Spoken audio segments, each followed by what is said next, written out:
భారతదేశం మరొక అద్భుతమైన ఆవిష్కరణ కూడా చేస్తోంది. అదేంటంటే ఇండియన్ ఎయిర్ ఫోర్స్ ఎయిర్ సర్వీలియన్స్‌ని పెంచబోతోంది. అంటే పెరుగుతోంది ఇంకా. అంటే ఎయిర్‌బస్ A321ని ఇవాళ మనము అర్లీ వార్నింగ్ ఎయిర్‌క్రాఫ్ట్‌గా మారుస్తున్నామనే ఒక వార్తాంశం. ఇది నిజంగా చాలా ఆశ్చర్యంగా అనిపిస్తోంది. ఎయిర్‌బస్‌ని మనం ఇప్పుడు ఎయిర్ సర్వీలియన్స్‌కి వాడుతున్నాము అని ఒక వార్తాంశం. ఒకసారి ఆ వివరాలు చెప్తారా సార్? డీటెయిల్స్ ఏంటి? అంటే మనకు ఎయిర్ సర్వీలెన్స్ మనకు రెడార్స్ భూమి మీద పెట్టుకుంటే రెడారు భూమి గుండ్రంగా ఉంటుంది కాబట్టి భూమి కర్వేచర్ దాటి మనకు కనిపించదు. ఇక్కడ రెడార్ పెట్టామంటే ఈ భూమి తిరిగిన తర్వాత అక్కడ ఏముందో మనకు కనిపించదు. అందుకని ఆకాశంలో ఎగిరామంటే కానీ ఇంకా దూరం దాకా కనిపిస్తుంది. అందుకని దీన్ని ఏవాక్స్ అంటారు. ఏమంటారంటే అడ్వాన్స్డ్ వార్నింగ్ కంట్రోల్ సిస్టమ్స్ అంటారు, ఎయిర్ వార్నింగ్ కంట్రోలింగ్ సిస్టమ్స్ అంటారు.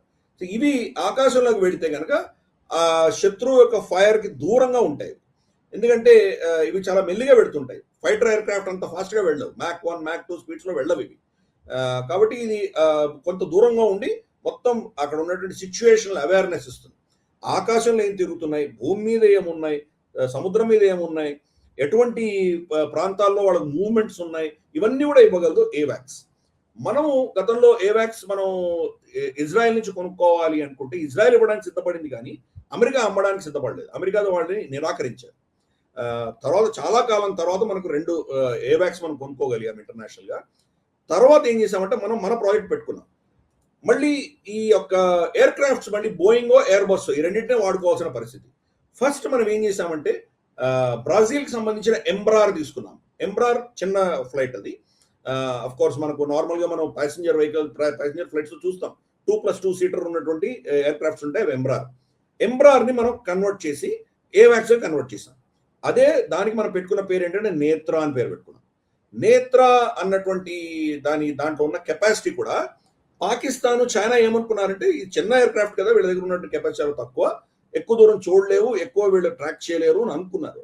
కానీ ఆపరేషన్ సింధూర్ తర్వాత మనకు తెలిసింది ఏంటంటే గ్యాలియం నైట్రేట్ టెక్నాలజీతో మనం పెట్టుకున్నాం. దాంట్లో గ్యాలియం నైట్రేట్ టెక్నాలజీలో పెట్టుకొని మనకు నేత్రాన్ని తయారు చేసుకునేసరికి మన రీచ్, మనకు అర్థమయ్యేటువంటి పరిధి ఏదైతే ఉందో మనం స్కాన్ చేయగలిగిన కెపాసిటీ, దాంట్లో అక్యురసీ అద్భుతంగా ఇంప్రూవ్ అయింది.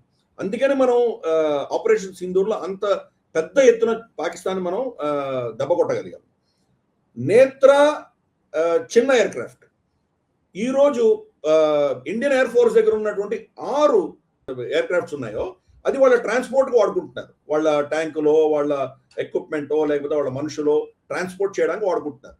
అటువంటి దాన్ని ఇప్పుడు కన్వర్ట్ చేసి దాన్ని ఏవాక్స్ కన్వర్ట్ చేయబోతున్నాం.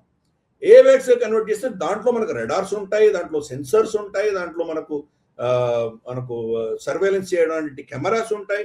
ఇన్ని పెట్టుకోబోతున్నాం. ఇవన్నీ పెట్టుకుంటే కనుక ఎంబ్రార్ కి డబుల్ సైజ్ ఉంటుంది లిటరల్ గా. మనకు ఈరోజు మనం చేయబోయేటువంటిది అటువంటి 6 తయారు చేయబోతున్నాం. రాబోయే రోజుల్లో ఎంబ్రార్ కూడా ఇంకొక 6 యాడ్ చేయబోతున్నాం. అంటే మొత్తం మన భారతదేశ పరిధిలో ఉన్నటువంటి ప్రాంతాలన్నింటినీ 24 గంటలు మనం అబ్జర్వ్ చేస్తూ దాన్ని సడన్ గా మనకు ఉన్నటువంటి మనకు సర్వీలెన్స్ కెపాసిటీ, ఇంటెలిజెన్స్ కెపాసిటీ, మనకు సిచ్యువేషన్ అవేర్నెస్ అన్నది ఒక నెక్స్ట్ లెవెల్కి వెళ్ళబోతుంది. అందుకని ఈ 6ని కన్వర్ట్ చేయడం అనేది చిన్న విషయం కాదు. మన దగ్గర ఉన్నాయి, దాన్ని మన టెక్నాలజీ పెట్టుకొని చేస్తున్నాం. ఇందాక చెప్పాను కదా, గ్యాలియం నైట్రేట్, ఇదివరకు గ్యాలియం ఆర్సెనిక్ లో ఉండేవి. గాలియం ఆర్సెనిక్ మన దగ్గర ఉందని అనుకుంటున్నారు. కానీ గాలియం నైట్రేట్ ని మన ఒక డిఆర్డిఓ మహిళా సైంటిస్ట్ దాన్ని అచీవ్ చేయగలిగింది ఆవిడ. దాని ద్వారా ఈరోజు ఎంబ్రార్ ప్లాట్ఫామ్స్ ఉండగా బోయింగ్ ప్లాట్ఫామ్స్ కూడా మనం దీన్ని కన్వర్ట్ చేస్తున్నాం. రాబోయే 2 సంవత్సరాలలో భారతదేశం చుట్టుపక్కల ఏం జరిగినా అణువు మనకు 24 గంటలు అవేర్నెస్ వచ్చేటువంటి శక్తిని మనం పెంచుకోగలుగుతున్నాం. ఆపరేషన్ సింధూర్ లో మనం నేర్చుకున్నటువంటి పాఠాలని ప్రభుత్వము ఒక యుద్ధ ప్రాతిపదికన అవన్నీ అప్రూవల్ ఇచ్చేసరికి కొన్ని ఇమీడియట్ గా మనం తెచ్చుకోగలిగాము. కొన్ని సమయం పట్టేటువంటి విషయాలన్నీ కూడా ఇప్పుడు మనం గుణం చూస్తున్నాం. అందుకని ఈ యొక్క న్యూస్ నువ్వు చెప్పావు, అది అంత కీలకమైనది. రాబోయే రోజుల్లో మనకు అవేర్నెస్ మనకు ఇంటెలిజెన్స్ ఉంటే కనుక మన ఆపరేషన్స్ గుణం చూపిస్తాయి. దాని శక్తి పెంచుకుంటున్నాం మనం. సో అందుకని ఇది చాలా అద్భుతమైనటువంటి న్యూస్. మనం మన ఎయిర్ ఫోర్స్ ని, తర్వాత మన సైంటిస్టులు అందరూ కూడా అభినందిద్దాం. ఈ వీడియో మీకు నచ్చినట్టయితే లైక్ చేయండి, 10 మందికి షేర్ చేయండి. అలాగే కామెంట్ల రూపంలో మీ అభిప్రాయాలను మాతో పంచుకోండి. Nationalist hub group of channels ను సబ్స్క్రైబ్ చేసుకుని తెలుగునాట జాతీయవాద జర్నలిజాన్ని ప్రోత్సహించండి. ఈ వీడియో కింద ఉన్న బెల్ ఐకాన్ పై క్లిక్ చేయడం మర్చిపోవద్దు.